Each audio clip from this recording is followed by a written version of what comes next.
Hi everyone, this is Mrs. Soto, and today we're going to be reading the story, The Friend Who Changed My Life, written by Pan Munoz Ryan, illustrated by Carl Pierce. The essential question for this story is, what actions can we take to get along with others? In this story, we're going to be reading about a girl who is brand new to a school where a bully decides to target her. With the help of an ally, she manages to learn how to stand up for herself. In the story, the author has an underlying theme. It is our mission as we're listening to the story to figure out what this theme is. We need to pay attention to what the character does, and as a result, what happens to the character, and how that connects to form a theme that we can discover in the story. Let's get ready.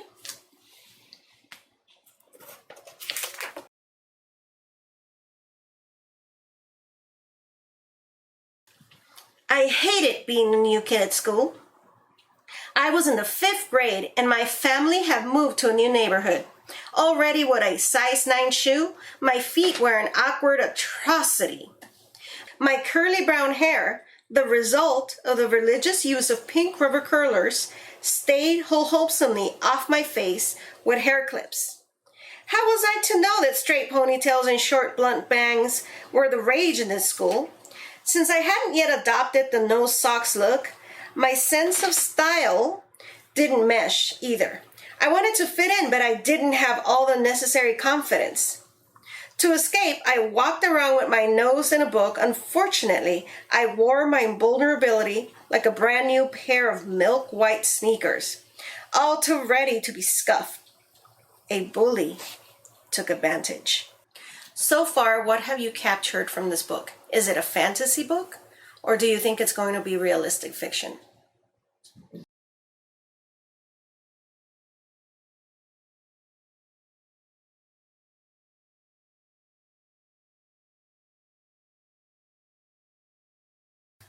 Her name was Teresa.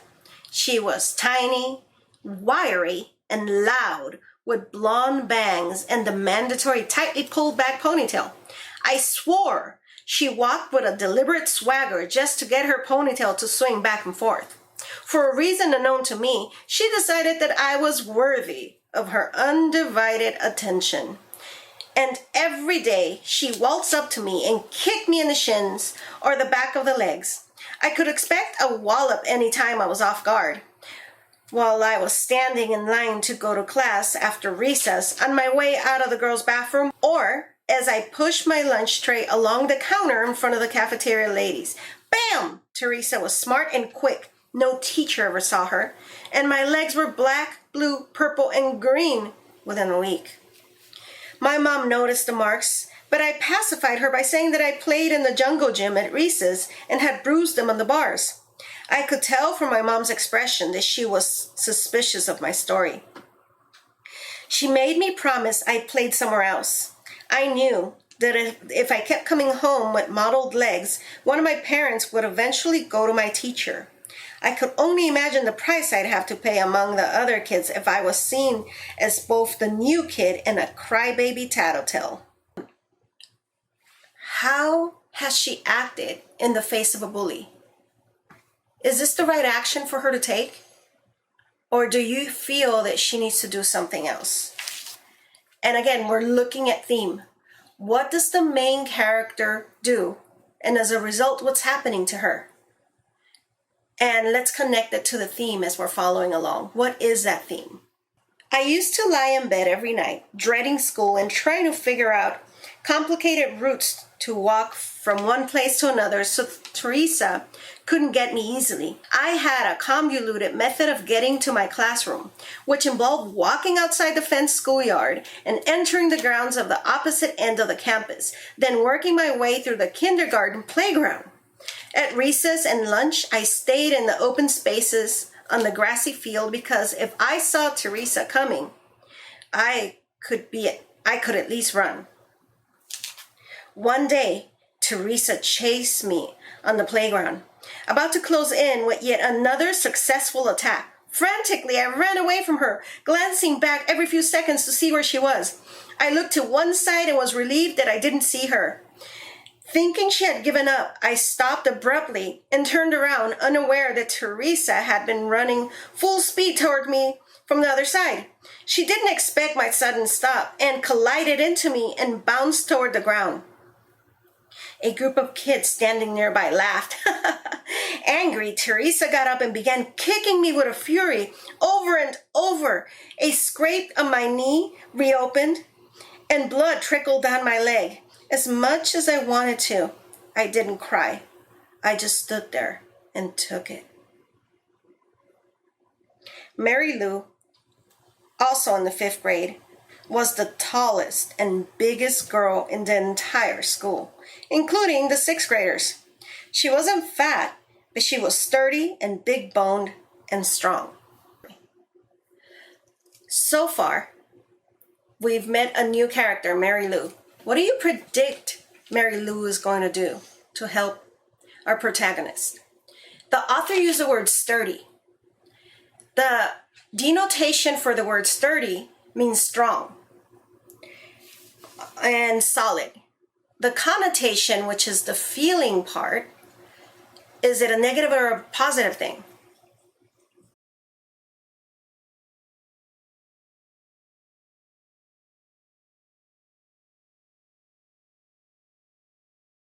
Her red hair, thousands of freckles, and fair skin gave her a gentle giant appearance. Still, no one ever messed with her. When Mary Lou shoved her way through the crowd of kids and took my elbow, everyone backed away, including Teresa. Mary Lou ushered me to the girls' bathroom. As I stood there shaking, she took a wad of paper towels, wet them, handed them to me, and pointed to my bloodied leg. "So, Theresa's been bothering you?" I nodded, hoping that the next words out of Mary Lou's mouth would be, "Well, I'm going to take care of her for you." I had visions of having a personal hero to protect me, fantasies of Mary Lou escorting me around the school with a protective arm over my shoulder, covering anyone who came near me. Instead, Mary Lou said, "You can't let her keep doing this to you. She's never going to stop unless you make her stop. Get it?" I didn't really get it, but I nodded. "Listen, she's a pain, but if you don't stick up for yourself, things will get worse. You know that, don't you?" When you're reading, it's really important to summarize a story. So far, we have that our protagonist is brand new to the school, that she has a bully, and that this girl, Mary Lou, who is solid and she's pretty tall, came to her rescue and took her to the girls' bathroom, where the main character wanted her to save her. Mary Lou instead told her that she needs to stick up for herself because it's only going to get worse. Have your predictions been correct? Yes or no, so far?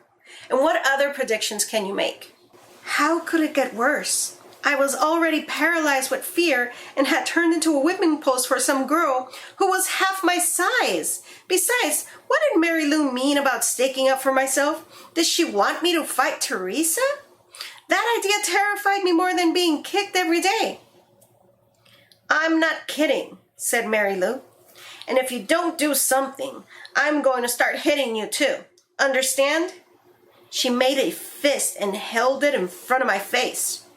I thought about Mary Lou's size and weight and gulp.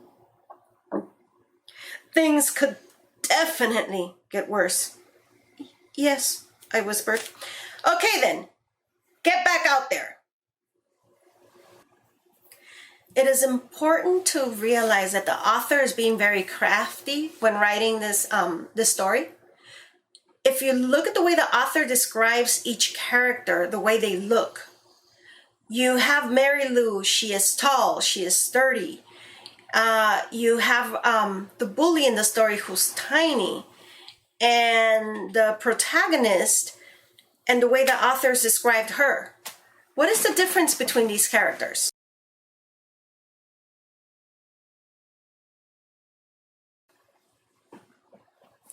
Okay then, get back out there. Now, did she mean stand up for myself right now?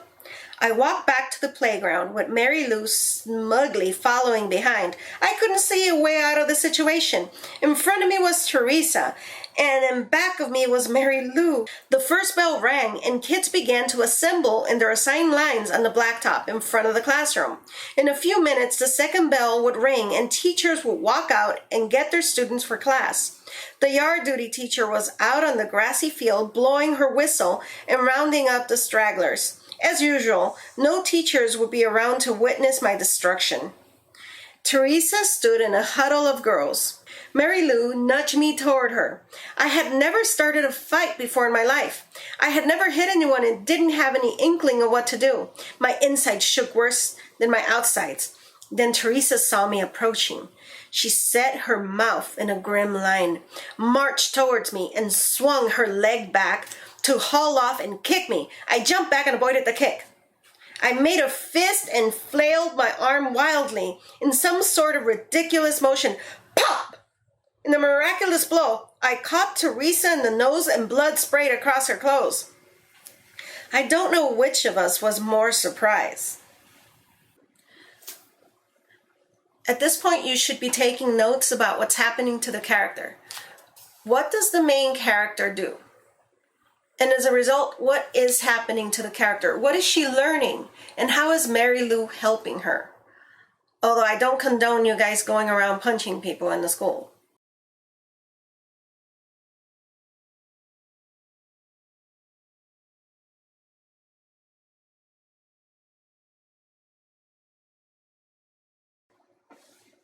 I don't remember what happened next. I know we brawled on the blacktop. Greedy sand scraped the bare skin on my arm. I would notice the burns later. As we rolled over and over, tiny pebbles embedded in my face. One of them made a substantial puncture that didn't heal for weeks. The pock remained for years. I'm not sure who separated us and broke it up. In a matter of minutes, someone retrieved the yard duty teacher, and she quarreled and ceremoniously walked us to the principal's office. I, the nice girl, the good girl, was going to the principal's office for fighting. Devastated, I hung my head. Sitting on the bench outside the principal's office and waiting to be called in, I worried about several things. Would the school tell my parents? What would my punishment be? What would Teresa do to get back at me? What would the other kids think? Branded. I was now a bad girl. The yard duty teacher deposited us into 2 chairs side by side in the principal's office and placed a referral slip on his desk. Our principal was a balding man with glasses and a kind of grandfatherly face. He seemed happy to see us. Smiling, he said, "Well, girls, I want you to put your heads together and decide what your punishment should be while I make a phone call." When Mary Lou first met the narrator, she was very helpful, took her to the bathroom, helped her to clean herself.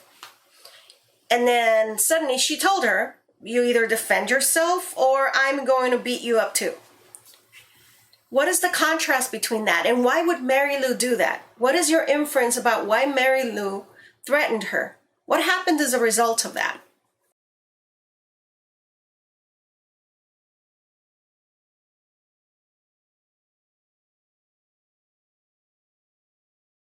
He picked up the phone as if he made his call.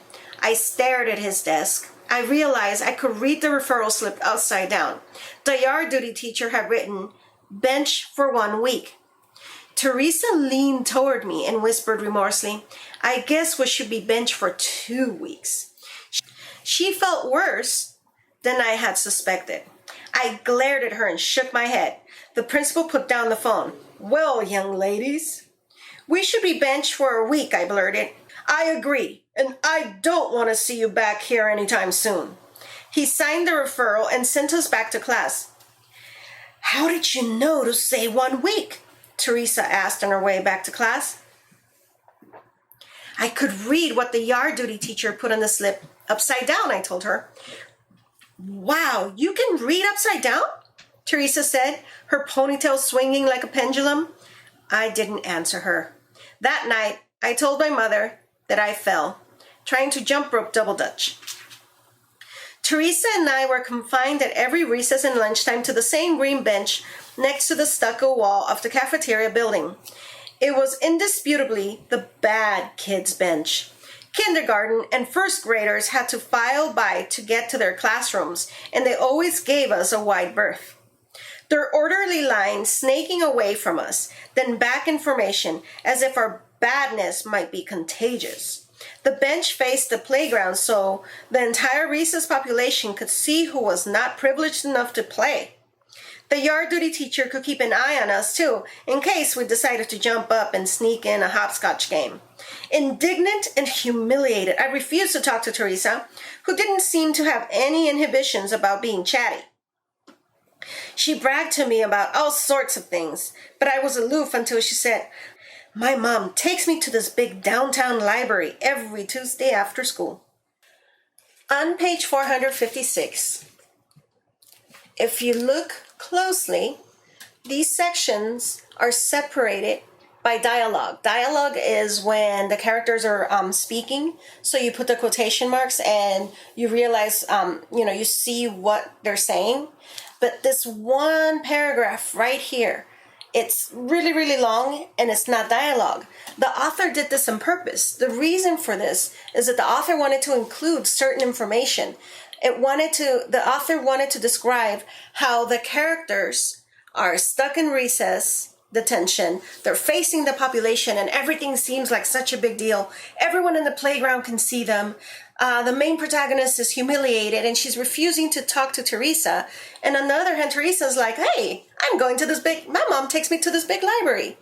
But before that, you see all this dialogue of who's talking to whom. But here, this was done on purpose. So when you're writing a story like this, you also have the option of putting main information together and separate the dialogue. This is just something to have in mind. I rode my bike to the small branch library near my house every weekend, but my parents both worked full-time and couldn't always manage after-school activities or driving to the main branch. The big library had 100 times the selection of the branch library and a huge children's room with comfy pillows. They sometimes had puppet shows, story times, free bookmarks, and writing contests. Yep, every single Tuesday, I go to the big downtown library to check out as many books as I like. Before I could pretend I didn't care, I said, "You're lucky."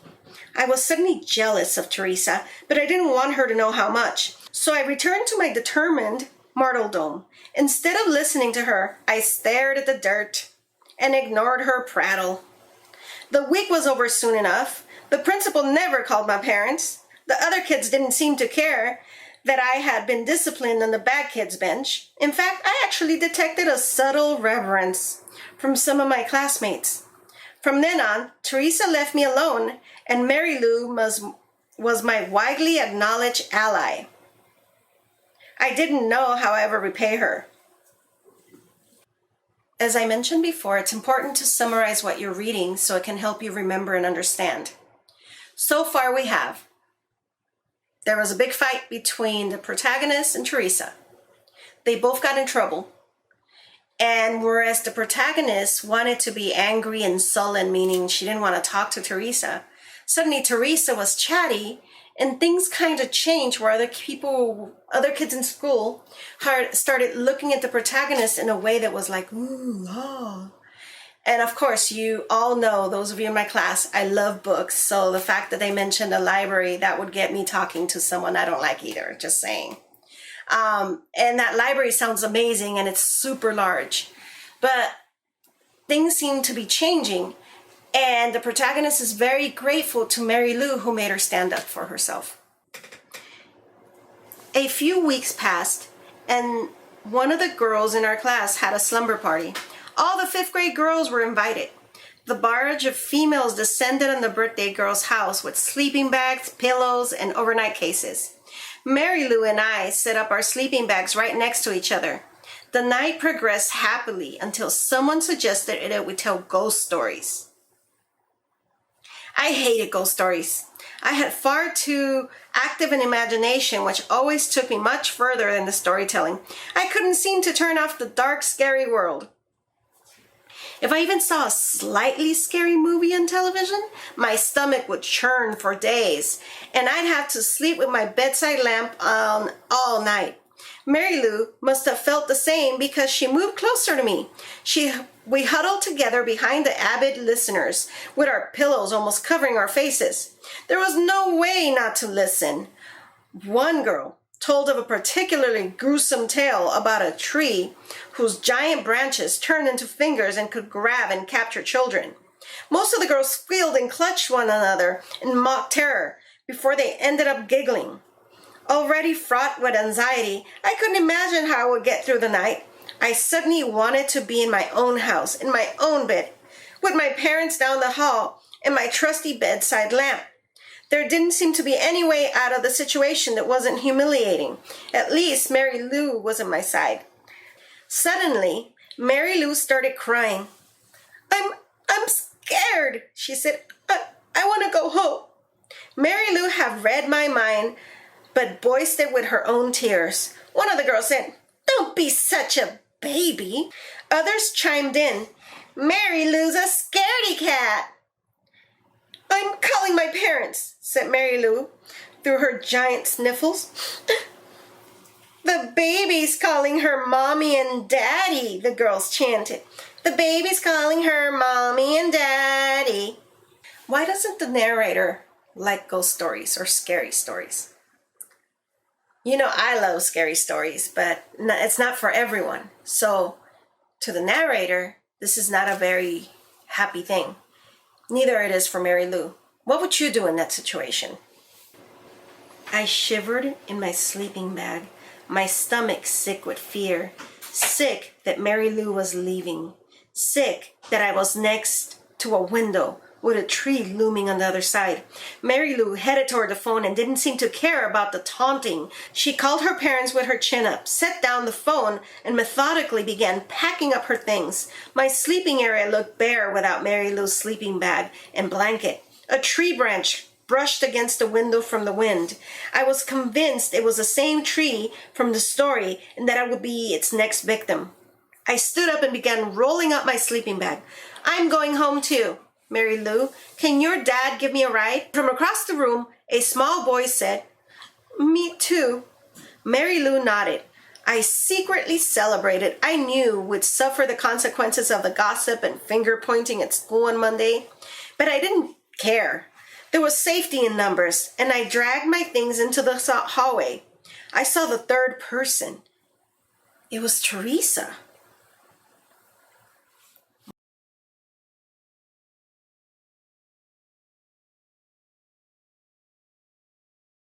So far, we can summarize that they went to the slumber party.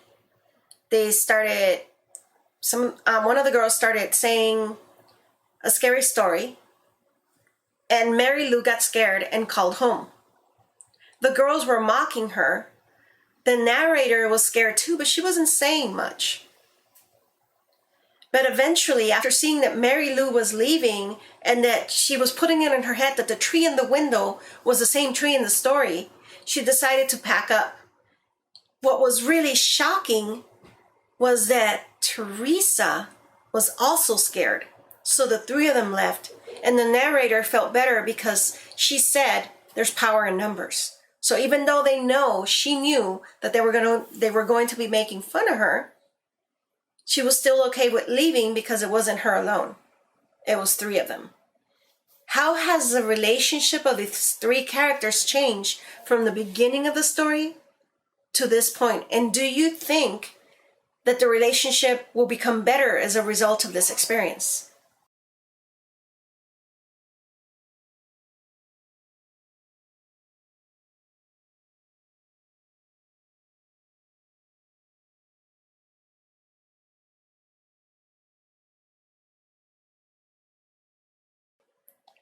The three of us huddled on the front porch waiting for Mary Lou's dad. In a final gesture of belittlement, one of the girls turned off the porch lights, so we had to wait on the front steps in the dark, directly under the tree with the sprawling branches. On the other side of the door, the party howled with laughter. I was never so grateful to see station wagon headlights. Mary Lou's dad headed toward Teresa's house first. On the way, we were mostly quiet, but I felt happy. Happy I was going home to my own room. Happy that Mary Lou's tearful exit scene had been watered down by our group departure. I was puzzled, though, that Teresa had been frightened, too. She always seemed so confident and tough.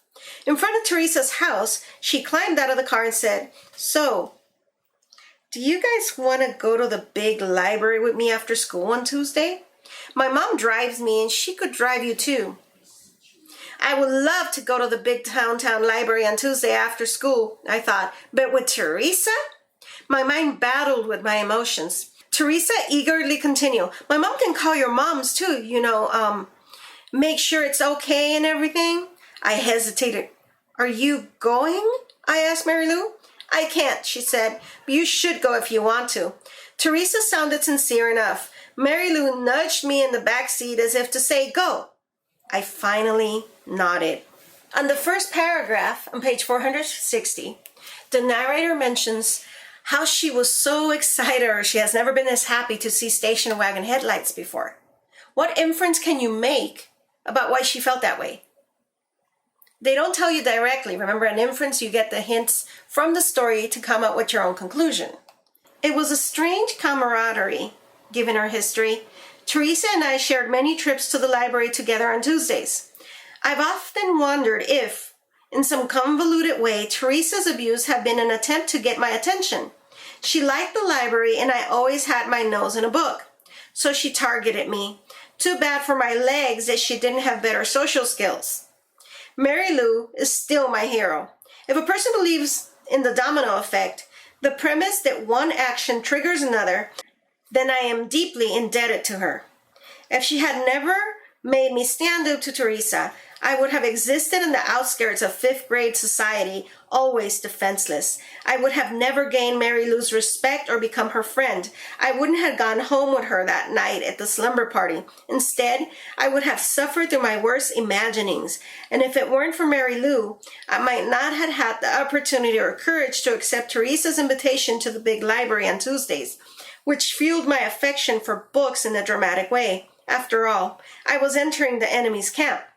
It's sometimes easier to be brave if you have someone with whom you can stand beside or who you know is always standing behind you. Being Mary Lou's friend was always comforting, even when she revealed her own vulnerability. Big, strong people have fears, as do tiny, wiry people. And it often takes more courage to reveal a weakness than to cover it up. She was confident, determined, fair-minded, and unafraid of her emotions. I was her antithesis, naive, insecure, and desperately wanting to be part of something. Mary Lou fit in because she didn't try to be anything but herself. I wanted to be just like her. One of the reasons this is a well-written book is the author's use of figurative language. In this situation, an example of that is when the authors use a domino effect. When you're doing a domino effect, it's the idea that one event can trigger another and then trigger another one. In this situation, the narrator was afraid of the bully. Mary Lou basically taught her to stand up for herself. As a result, that helped her relationship with Teresa and Mary Lou. And in the end, they were all friends. In these last two paragraphs, the narrator is basically telling us everything she's learned. For example, it's sometimes easier to be brave if you have someone with whom you can stand beside you or who you know is always standing behind you. And she goes on to explain how each of the characters, how Mary Lou was her hero because she was confident, determined, fair-minded, and unafraid of her emotions. And then she goes on to compare herself that she was her antithesis, naive, insecure, and desperately wanting to be part of something. And she describes that Mary Lou fit in because she was never afraid of being who she was. Even in the party, even though she was scared, she still said, "I'm calling my mom, I'm going home." Did she care that the other kids were making fun of her? She didn't show it. She didn't let it control her. Whereas the main character, she had to wait until Mary Lou did something for her to actually go with her. So thinking about what the character does and what happens to the character, what is the theme of this story? I'll give you a little bit of time to think about it.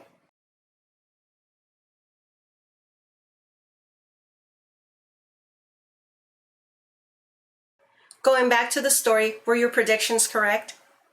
Did you predict that there was going to be a girl who was going to teach her how to defend herself instead of just defending her? Did you predict that she was going to be friends with the bully in the end? Or even more importantly, that she was going to learn how to be herself? Well, it was great reading to you guys. See you again next time around. Bye.